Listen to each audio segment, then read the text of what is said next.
Queridos irmãos, que a preciosa paz esteja sobre todos vocês. Quero falar hoje sobre o culto cristão, a realidade do culto cristão. O apóstolo Paulo, uma certa ocasião, preocupado com os irmãos, ele disse: Irmãos, o que vocês fazem quando vocês se ajuntam? Tem salmo? Tem doutrina? Tem revelação? Faça-se tudo para edificação. A maior preocupação do apóstolo Paulo a preocupação dele era a edificação do corpo de Cristo, que é a igreja do Senhor Jesus. E quando estou dizendo igreja do Senhor Jesus, eu não estou dizendo o nome de nenhuma denominação, porque infelizmente os homens querem se apoderar dos céus e muitas denominações colocam o céu só para o seu povo. Se você tiver o cartão de membro do seu ministério, você é salvo. E eu não preciso dizer, hoje, nos nossos dias, tem muitos ministérios desta maneira. Quando aceitamos a Jesus Cristo de todo o coração, entramos pela fé no curral do pastor, que é o Senhor Jesus Cristo. Mas à medida que o tempo vai passando, os homens enganam boa parte das ovelhas de Cristo, colocando elas dentro de labirintos. Hoje, muitos estão dentro dos labirintos. E não foi o Senhor Jesus quem as colocou, não. Foi os homens. Por isso a Bíblia diz que nós devemos ter conhecimento.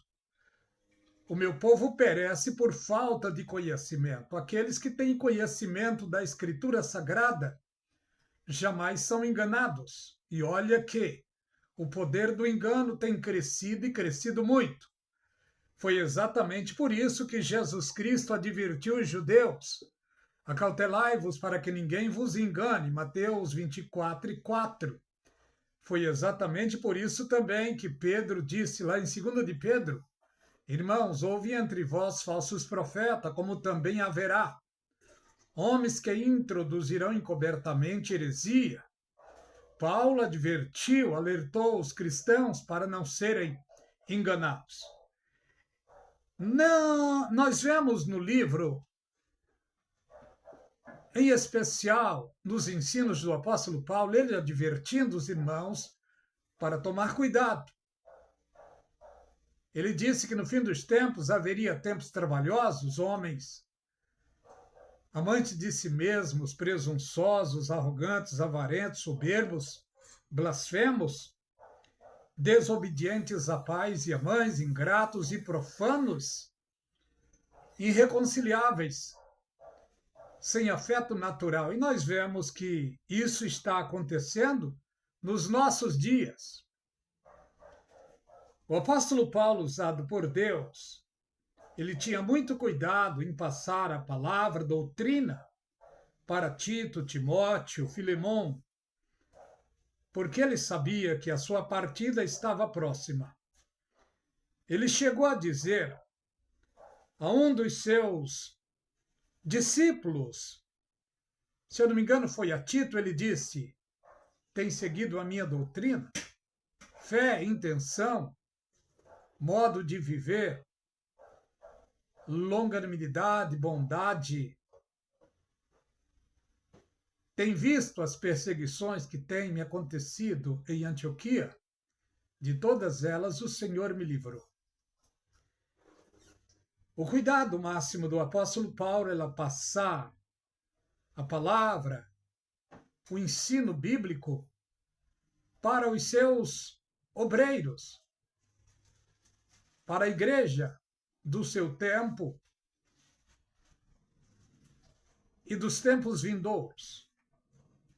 Olha o que vemos aqui, o ensino do apóstolo Paulo a Timóteo, capítulo 3. Porque esta é uma palavra fiel. Se alguém deseja o episcopado, excelente obra deseja. Irmão, dê o seu like aí, nos ajude. Compartilhe as mensagens pregadas no canal A Voz do Atalaia. Os meus irmãos que vêem as minhas mensagens esquecem de dar likes. E o like, o YouTube projeta a mensagem para mais pessoas. Nos ajude aí nesse sentido. Dê o seu like. Convém que o bispo, na Bíblia Sagrada, bispo, ancião e presbítero é a mesma coisa. Convém, pois, que o bispo seja irrepreensível, marido de uma mulher, vigilante, sóbrio, honesto, hospitaleiro, apto para ensinar. Não é isso que vemos nos nossos dias, em larga escala. Porque as igrejas, quase que todas as igrejas, todos os ministérios, eu não estou generalizando, não. Eles vão contra os ensinos da Bíblia. Porque na Bíblia Sagrada, ela delega ao bispo, ao presbítero, a autoridade para ensinar a igreja. Só que hoje os presbíteros ficam em segundo plano. Hoje os mais famosos nos nossos dias são apóstolos, missionários. São esses que mais têm admiração da igreja nos dias em que estamos. Mas, biblicamente falando, é a Bíblia que diz: convém que o bispo seja irrepreensível, marido de uma mulher, sóbrio, vigilante, hospitaleiro, apto para ensinar. Hoje, por causa da desvalorização do bispo, do presbítero, muitos, infelizmente, já estão no segundo, terceiro casamento. E a Bíblia diz que o bispo, o presbítero, deve ser marido de uma só mulher. E a qualidade dele é que ele seja vigilante, sóbrio, honesto, hospitaleiro, apto para ensinar. Não dado a vinho, nem espancador, nem cobiçoso de torpe ganância, mas moderado, não contencioso e nem avarento. Hoje o que tem de bispos, de presbíteros, de anciões avarento, contencioso, são muitos. Mas olha que vemos o que a Bíblia diz. Que governe bem a sua própria casa, tendo seus filhos em sujeição com toda modéstia. Porque se alguém não sabe governar a sua própria casa, saberá governar a igreja de Deus? Convém também que o bispo tenha bom testemunho daqueles que estão de fora, isto é, daqueles que não são crentes, para que não caia em afronta e no laço do diabo. Depois vai falar dos diáconos também. Mas quero falar sobre a liderança da igreja. Mas antes da igreja existir, Deus tratou com o povo dele no Velho Testamento. E no Velho Testamento, o Senhor Jesus já estava sendo representado. Em todo o tempo do Velho Testamento, o Senhor Jesus foi representado por reis, sacerdotes, profetas e juízes. E no tempo do Senhor Jesus, porque em todo o seu tempo de vida, aqui na terra, o Senhor Jesus viveu debaixo do Velho Testamento. E no seu tempo de vida, a liderança do povo judeu, a liderança do judaísmo, não era pastor, não era apóstolo, não era presbítero, não era evangelista. A liderança do povo no Velho Testamento, no tempo do Senhor Jesus, os fariseus, doutores da lei, os sacerdotes, os escribas, esta era a liderança da religião judaica. No capítulo de Mateus 23, em todo o capítulo, o Senhor Jesus chama a atenção de toda a liderança judaica. O Senhor ali não estava chamando a atenção de pastores, nem de apóstolos, nem de presbíteros, nem de evangelistas, mesmo porque não existia isso ainda. A igreja não era ainda inaugurada. O Senhor Jesus chamou a atenção duramente da liderança judaica. O que era para eles observarem, cumprirem e ensinarem aos judeus? Era para eles observarem e cumprirem os 10 mandamentos e os 613 preceitos de lei. Era para eles ensinarem que todos os judeus, uma vez por ano, deveriam levar os dízimos no dia da festa de primícias. E dízimos não era dinheiro, dízimos era sementes, era colheita. A 10ª parte que se colhia era levada uma vez por ano, entregue no templo, em especial na casa do tesouro, para os sacerdotes. E os sacerdotes, então, os sacerdotes levíticos, eles dominavam sobre as ofertas e os dízimos que eram levados pelo povo judeu no tempo do Velho Testamento, no tempo da religião judaica, porque isso deveria ser ensinado para eles à risca. E no seu templo tinha a menorá, a arca, e eles usavam ali as roupas sacerdotais, o talite, a menorá, a arca. Todos os utensílios judaicos eram usados pelos sacerdotes. E o sumo sacerdote, uma vez por ano, entrava diante de Deus, que era representado através da arca, para oferecer a Deus, em favor do povo, o culto e sacrifícios. E o que Deus esperava do povo é que o povo fosse fiel nos cultos, nos dízimos e nas ofertas, no cumprimento da lei de Deus no seu tempo. Mas o povo vacilaram, os sacerdotes vacilaram. Logo então, o vacilo passou para todo o povo. E Deus, então, em Malaquias, capítulo 3 e verso 10, Deus vem cobrar exclusivamente dos sacerdotes e de todo o povo judeu os dízimos que eles roubavam, que eles passavam a mão. E por causa disso, Jesus Cristo nasceu debaixo do Velho Testamento, no fim do Velho Testamento, para cumprir a lei e os profetas no lugar dos judeus, no lugar dos sacerdotes, que eles não podiam cumprir.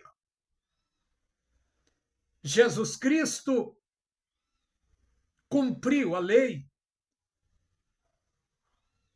e a profecia no lugar deles. O Senhor Jesus Cristo se ofereceu uma só vez. Em outras palavras, Jesus se ofereceu em dízimo perfeito.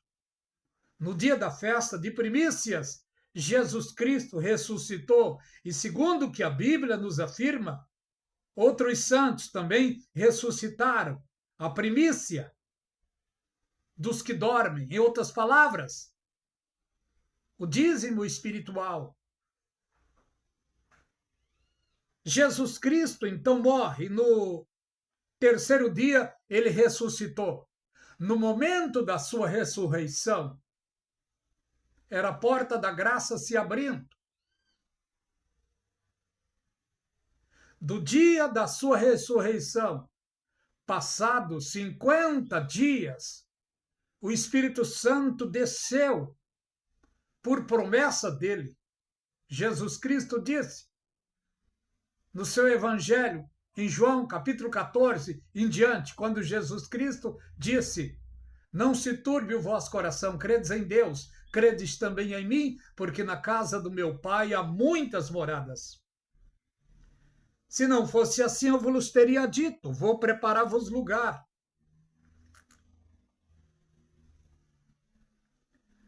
E se eu for e vos preparar, virei outra vez e vos levarei para mim mesmo, para que onde eu esteja, estejais vós também. Você já sabe a história. Jesus Cristo foi. Ele não voltou ainda. Mas, em outras palavras, a igreja fiel do Senhor Jesus Cristo não está aguardando a segunda vinda. Não. A igreja está aguardando o arrebatamento, harpazo. A igreja do Senhor Jesus não está esperando parousia, presença pessoal dele aqui. Não. Ela está aguardando harpazo, arrebatamento, retirada.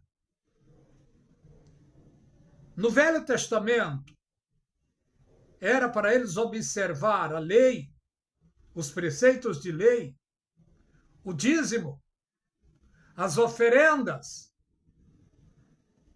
No Novo Testamento, não faz necessário levar pombinhos, ovelhas ou novilhos para o templo.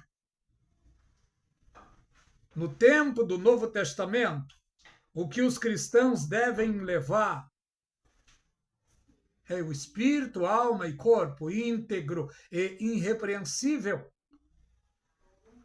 para estar em louvor e adoração diante do Senhor. E no tempo do Novo Testamento, a igreja do Senhor Jesus Cristo não é aquela que coloca o nome na frente, não. São pessoas que estão ali, que aceitaram a Jesus de todo o coração. Porque a igreja que o Senhor Jesus vai arrebatar não é a placa. São pessoas lavadas e redimidas pelo seu sangue. E para a igreja do Novo Testamento, não tem mais sacrifícios, oferendas, manjares, cultos através de animais, de cordeiros, de pombinhos ou de novilhos ou de dízimos. Não. A igreja do Novo Testamento, ela adora a Deus em espírito e em verdade. Foi por causa dessa preocupação que o apóstolo Paulo disse aos irmãos: o que vocês fazem quando vocês se ajuntam? Tem salmo, tem doutrina, tem revelação? Faça-se tudo para edificação. Salmo, louvor, doutrina, ensinamento, revelação, testemunho.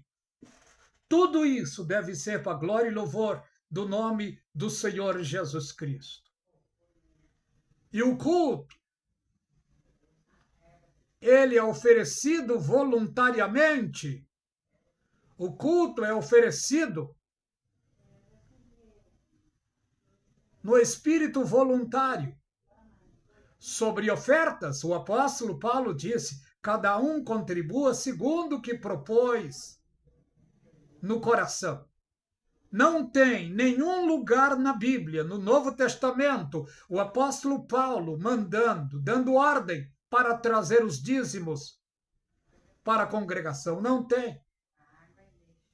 Nenhum apóstolo, nem o próprio Senhor Jesus Cristo pregou dízimo para a igreja do Novo Testamento. Mesmo porque o Senhor Jesus, quando estava em vida na terra, ele estava debaixo do Velho Testamento. No Novo Testamento, o Senhor Jesus continua a falar à igreja, ensinar a igreja através dos apóstolos. Mas em nenhuma parte do Novo Testamento, Jesus está dando a doutrina do dízimo, das oferendas de cordeiros, de novilhos ou de pombos. Não. A doutrina para o povo do Velho Testamento era uma. A doutrina para o povo do Novo Testamento, que no Novo Testamento o povo de Deus é chamado de igreja, o povo de Deus é chamado de corpo de Cristo, o povo de Deus é chamado de lavados e redimidos. Esses são a igreja do Senhor Jesus Cristo. E para a igreja do Senhor Jesus, a doutrina é outra. A doutrina é a santificação do espírito, da alma e do corpo. E na igreja do Senhor Jesus, não tem sacerdotes ou sumos sacerdotes. Na igreja do Senhor Jesus, ela toda é sacerdócio real de Cristo. Não tem um sacerdote privilegiado, não. Tem apenas o sumo sacerdote dentro da igreja de Cristo. E o sumo sacerdote não é o seu bispo, o seu pastor ou o seu apóstolo. O sumo sacerdote que está dentro da igreja de Cristo é o Espírito de Cristo, que é o Espírito Santo de Deus. É ele quem intercede por nós, a Bíblia diz, com gemidos inexprimíveis. Jesus Cristo é o sumo pastor. Jesus Cristo é o Deus da igreja que está entronizado no mais alto e sublime trono. Quanto ao povo do mundo, a Bíblia diz que ele é Jesus Cristo, é o mediador entre Deus e os homens. Para com a igreja, o mediador entre a igreja e Cristo é o Espírito Santo.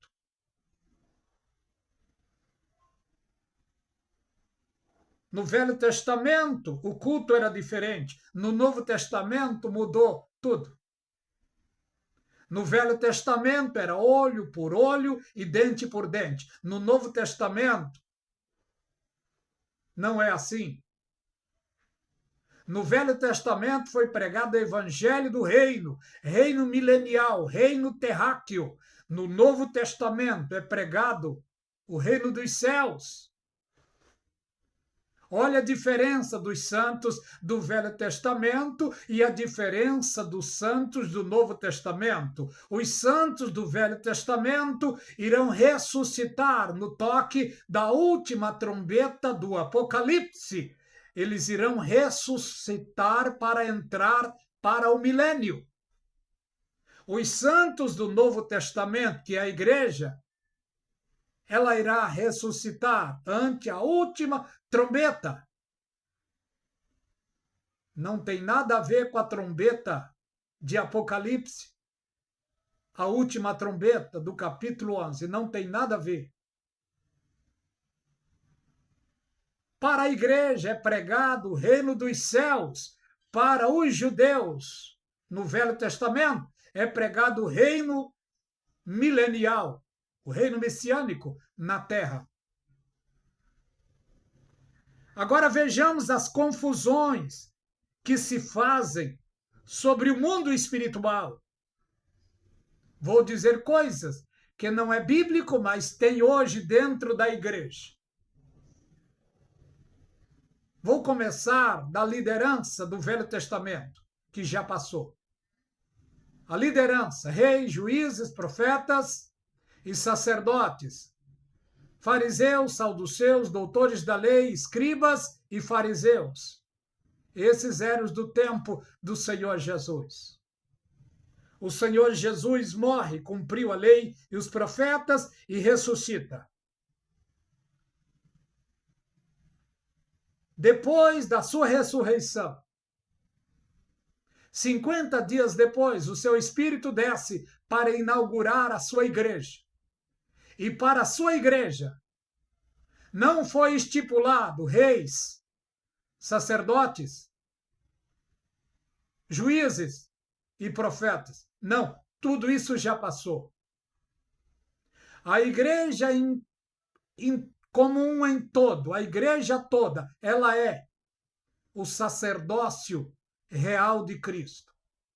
A igreja não é juíza. A igreja não é rei ou rainha ainda. A igreja, para ela, é outro ensino. Então vejamos o seguinte: o que os homens colocaram na igreja?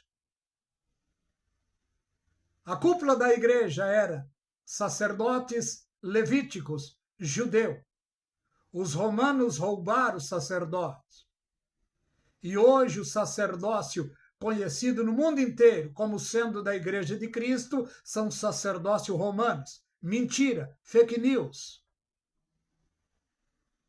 E dentro do sacerdócio romano, é estipulado papa, padre, frei, freira, arcebispo. Nada disso é bíblico. E dentro da cúpula da Igreja de Cristo, no Novo Testamento, foi colocado papa, padre, frei, freira, arcebispo, apóstola, apóstolo, apóstola, bispa, pastora, missionário, missionária. Nada disso é bíblico. E o que é bíblico então no Novo Testamento? Os modelos da Igreja de Cristo foram os 12 apóstolos. E dos 12 apóstolos, o apóstolo Paulo foi o apóstolo principal da igreja gentílica que Jesus deixou como exemplo e modelo para a sua igreja. E o apóstolo Paulo, seus ensinos foram por revelações. E o apóstolo Paulo disse, ele mesmo deu uns para pastores, profetas e evangelistas, querendo o aperfeiçoamento dos santos. Em outras palavras, apóstolos, pastores, presbíteros e evangelistas, querendo o aperfeiçoamento dos santos. E o que vemos hoje, não estou generalizando, não, mas a maioria da liderança da igreja chamada de Cristo, hoje, apóstolos, foram os 12. No nosso tempo, pastores, presbíteros e evangelistas. E para esses, olhe o conselho da palavra. Convém que o bispo, o presbítero, o ancião, seja irrepreensível, marido de uma só mulher, vigilante, sóbrio, honesto, hospitaleiro, apto para ensinar. É uma pena que hoje a maioria dos bispos, dos presbíteros, são marido de uma ou duas ou três mulheres. Alguns já estão até no terceiro casamento. E estão aí, diante do povo de Deus, pregando e ensinando. Olha no que a igreja de Cristo tem se tornado ao longo do tempo. Mas a igreja do Senhor Jesus Cristo, ela continua fiel, pura, santa, porque ela será arrebatada. O conselho da Bíblia para todos é esse: ter cautela para não ser enganado, ter o dom de discernimento para não ser enganado por homens fraudulentos, enganadores. O que vemos hoje? Os falsos profetas parece que estão dominando nas mídias, na internet e também dentro de igrejas. Cabe a todos nós termos cautela para não sermos enganados, porque o engano está crescendo e crescendo muito. Que Deus tenha misericórdia da nossa vida, que possamos orar a Deus e pedir a Deus o dom do discernimento para não sermos enganados. Porque hoje, quando vemos o que está acontecendo no mundo gospel, é de assustar. O arrebatamento está perto de acontecer. Agora é o tempo em que estamos vendo muitas pessoas falando do arrebatamento que vai acontecer agora em setembro. Parece que se esqueceram da palavra fiel do Senhor Jesus quando ele disse: ninguém sabe o dia e a hora, a não ser o Pai. E ainda tem gente querendo marcar a data. O Senhor Jesus está para arrebatar a sua igreja. E ninguém sabe o dia e nem a hora. Que Deus tenha misericórdia. A graça e a paz seja sobre todos vocês. Deus os abençoe.